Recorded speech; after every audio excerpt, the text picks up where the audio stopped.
Ako nga pala si Lito. Meron lang po ako na nais na ibahagi sa inyo na mga kwento na madalas ikwento sa akin ng aking lolo Victorio. Patungkol sa mga aswang noong kapanahunan niya. Maiikling kwento lang po ito patungkol sa mga aswang. Simulan na po natin ang kwento. Ito ay tungkol sa isang magsasaka na mayroong taniman ng saging.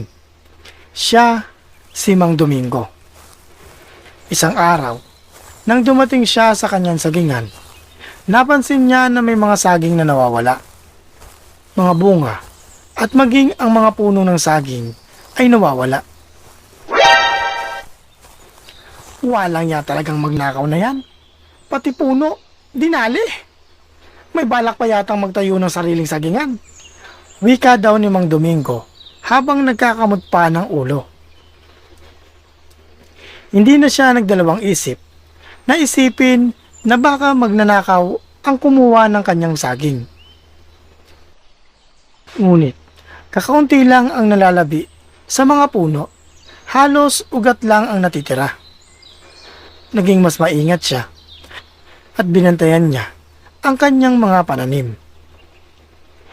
Sige nga, tingnan natin kung hindi pa kita mahuli ng akto. Pesteng magnanakaw ka? Wika pa nito habang nagtatago sa masukal na parte ng sagingan.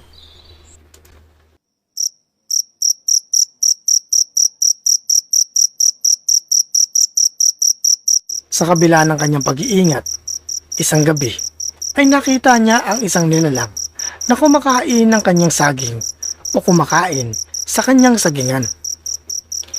Inisip niya na ito ay isang pangkaraniwang tao lamang. Ngunit, nang malapitan niya ito, napagtanto niya na ito ay isang aswang.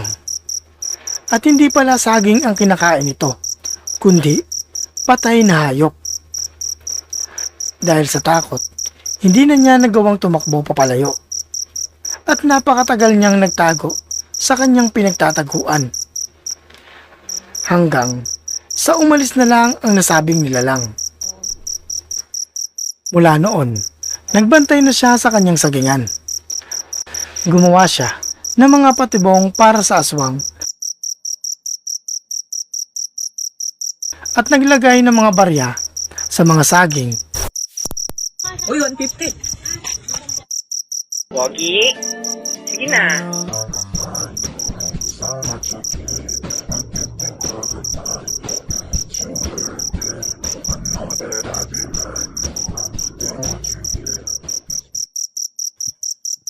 Paliw!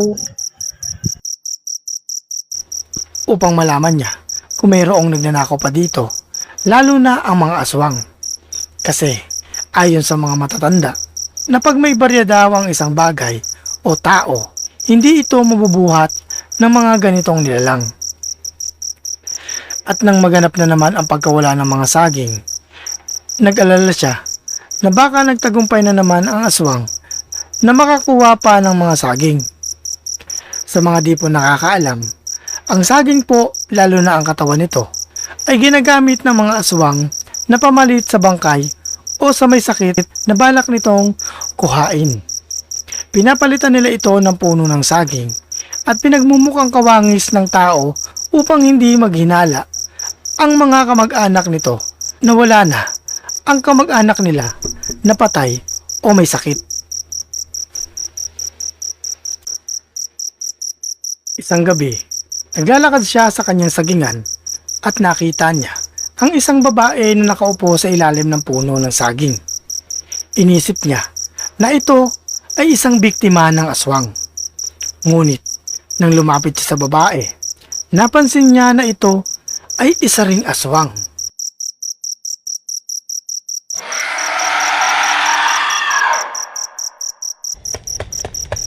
Ah! Aswang! Mga kababaryo! Tulong!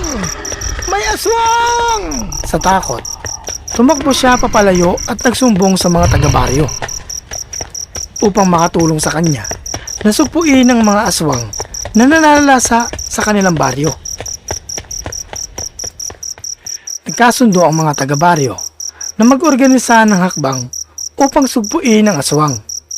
Naglagay sila ng mga patibong sa paligid ng sagingan at naglagay ng mga halaman na nakakapagpabagsak ng aswang. Nagantay sila isang gabi na baka may magawi ulit na aswang doon. Hindi nga sila nabigo. Sa wakas, nakahuli sila ng aswang at pinatay nila ito. Simula noon, nagtagumpay na ang mga magsasaka na maprotektahan ang kanilang mga pananim at mga alagang hayop laban sa mga aswang. Naging mas maingat sila sa kanilang pagbabantay sa kanilang lugar at nagtulungan sila upang matigil na ang mga pag-atake ng aswang.